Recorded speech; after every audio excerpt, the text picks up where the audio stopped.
2015 taught us a lot.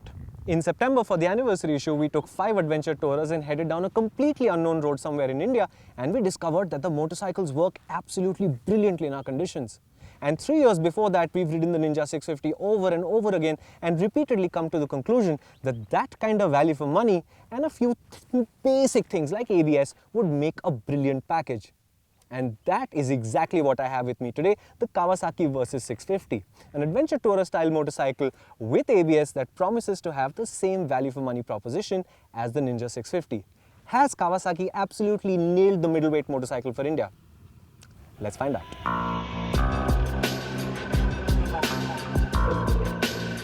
In that big test, we called the Versys 1000 this bike's big brother out for having this really large fairing that looked out of proportion. Well, solved! The Versys 650 sticks with the same predatory, birdy, beaky design, but it's scaled down into proportion. Pretty the Versys 650 is not. Striking enough to attract attention? Oh yes, even in black.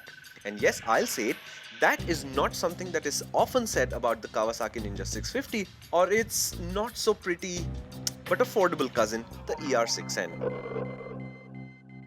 The Ninja 650 has given birth to 4 motorcycles in all in terms of a platform. One, of course, is the Ninja 650. There's the naked version of that motorcycle, the ER6N, which is also on sale in India. The third one, the Versys, has gone on sale now. And I think the Vulcan S, which is the 4th motorcycle or cruiser, should come eventually. So to talk about this one, it's basically the same 649cc, 8-valve parallel twin engine. It's a very simple engine. Peak power is a little bit less than the Ninja 650, peak torque is the same, but that detuning has allowed Kawasaki to give you a fatter torque curve everywhere in the rev range, trading in a little bit of horsepower at the top, which is perfect because when you ride it, it gives you the sense of the Ninja 650 in the way the torque flows, but it's a much smoother, quieter engine that seems to have longer legs on the highway. And it's taller on a similar wheelbase like the Ninja 650. So one thing that I've discovered almost unwittingly is that this thing is extremely wheelie happy. In first, anytime you whack the throttle open, it wants to have that front wheel up in the air. And there's a couple of crests today where the front wheel caught air, where I was completely not expecting it.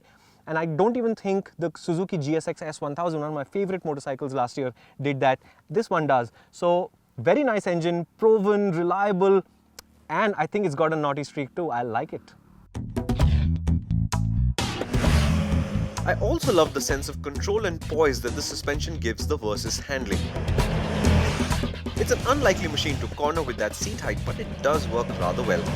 The suspension keeps the great Dunlop Sportmax tires in contact with the ground. It's supple enough to manage mid-corner bumps, and slowly but surely, the Versys proves that it can take such good care of the road's problems that you start to relax and upping the pace. The price difference between the Ninja 650 and the Versys 650 is about rupees 1.2 lakhs. What does that money really buy you? Well, about 20,000-30,000 rupees I think would be the ABS system. It's well understood, it works on this motorcycle, so there's not much really to say on that front. The rest of it is primarily in the suspension, okay?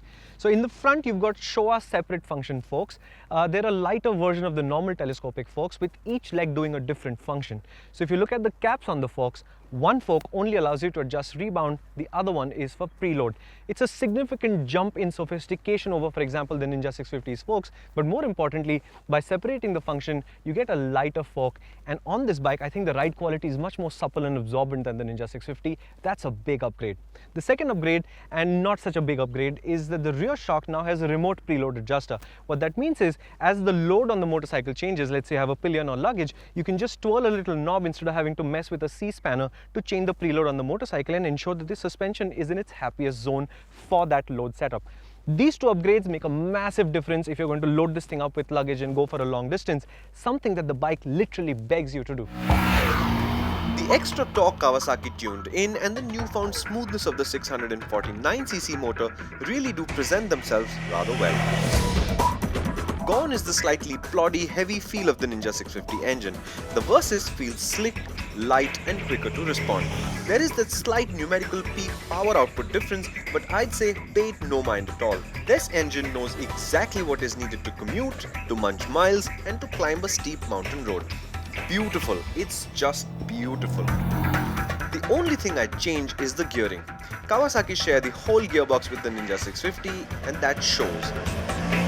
I'd have loved a significantly taller 6th gear to work as a genuine overdrive ratio.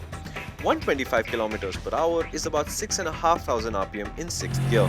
I think 5,500 RPM would be sheer perfection, and I suspect it might extend the tank range a little bit as well.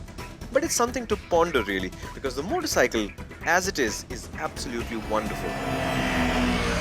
So if you like the Ninja 650 and wanted a little more sophistication in the way the suspension works, a little more ground clearance perhaps, a little more smoothness, ABS and a minor increase in price, your wishes have been answered. That's exactly what this motorcycle is. In fact, I would go so far as to say that until Kawasaki launches ABS on the ER6N and on the Ninja 650, there's almost literally no reason to buy that motorcycle at all, because this will do everything that that bike does and so much more.